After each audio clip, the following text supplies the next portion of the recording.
Hello everybody. Today's our biochemic salt is ferrum Phos. Now when you listen to this lecture, you'll be able to understand how the combination works. Like ferrum is iron and phosphorus here is like phosphoric acid. So you have anemic female who is anxious at the same time she is weak. He or she is weak, mentally weak and physically weak. So that is ferrum Phos here. Now you have anti-infection, anti-inflammation, strengthening, anti-hemorrhagic, and oxygen transporter. Now oxygen transport takes place through hemoglobin, and you know the process of hemoglobin and everything, the binding and everything. So ferrum Phos enhances the binding of hemoglobin to oxygen and transports the oxygen to every part of the body.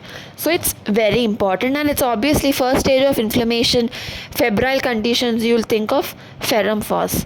Now apart from this, ferrum Phos has so many functions. It is said that when belladonna fails in ear infections, you will think of ferrum Phos. Now first let's go to the head. So obviously where there is congestion, there is ferrum Phos. Throbbing headaches, fainting, dizziness, overexertion of brain, a lot of thinking, a lot of mental stress and work. Now what happens with the head here is it's not better by tying up. Like when you tie, headache relieves in silesia, gelsemium, but here it won't. It aggravates. Pressure, open air ameliorates in ferrum Phos.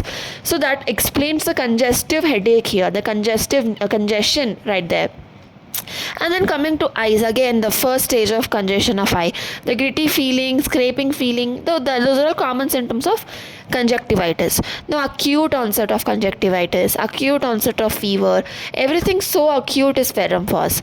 Now it is also very helpful in increasing the hemoglobin. Like it is mentioned in boric, 3x of ferrum Phos increases the hemoglobin in blood. So I think that explains the action of ferrum Phos. Now coming to teeth and gums, you find post extraction of tooth, the pain, the discomfort, everything, the bleeding, the hemorrhagic tendencies, they are all controlled with this biochemic. Ulcers of the gums, and then you have toothaches. So again it's related to acute onset. It is also a very good remedy for palliative for acute tuberculosis. Like you have tuberculosis just appeared and then you have so many acute complaints with it, so it palliates that kind of symptoms very well, as mentioned in boric. So then you have sore throat, you have tonsillitis, you have shortness of breath. Now don't you think these are all common symptoms of anemic female, like anemia? So yeah, it could be male too, but it's very common in female, so that's why I'm mentioning. So nose and chest infections, also chronic infections. So basically ferrum Phos, you should remember one thing.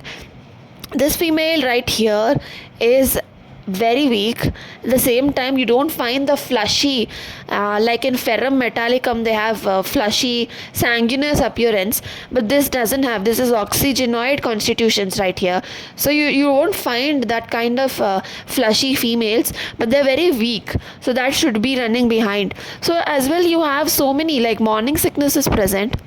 Now morning sickness during menses is graphitis. Again, that is one female right there. So many hot flushes, and what it does to menopause we've discussed in menopause video. Now you have nausea and morning sickness in ferrum Phos as well. And then you have tendency to bleed. It's a hemorrhagic remedy, right? It enhances the hemoglobin and oxygen binding. So that explains the hemorrhagic tendencies and how it controls the hemorrhagic tendencies.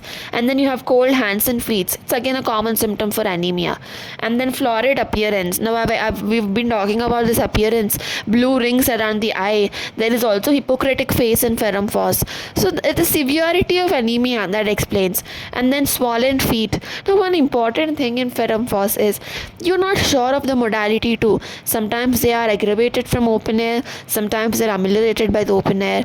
The time is not clear, as mentioned in Kent. So they are affected by everything, but you cannot tell two extremes are causing or one extreme is causing. It's just random, but the main cause is the primary inflammatory stage.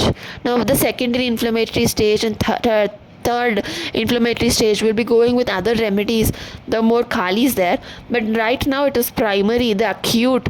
And but you should also remember, even though they are acute, ferrum Phos shouldn't be restricted for being acute, like it is mentioned in Kent, that ferrum Phos, maybe it is an acute remedy. Also, you have palpitations, tendency to bleed, and everything. You shouldn't think only for fever. There are so many beautiful symptoms under ferrum Phos, but the same pathology of lack of the blood, lack of the oxygen in the blood as such. So that should definitely be behind your thinking when you're thinking of ferrum Phos. You have rheumatisms in ferrum Phos. Your left shoulder rheumatism, ferrum met. Right deltoid is ferrum Phos. So that is one thing. And right shoulder in general is sanguinaria. You have rheumatism in wet. There is soreness of the back. There is stiff shoulder and sprains. But the pathology will always remain the same. It is making sure of proper oxygen for every part of the body. And urine also, you have so many incontinences, enuresis, bedwetting, again so many symptoms, but we should remember the pathology.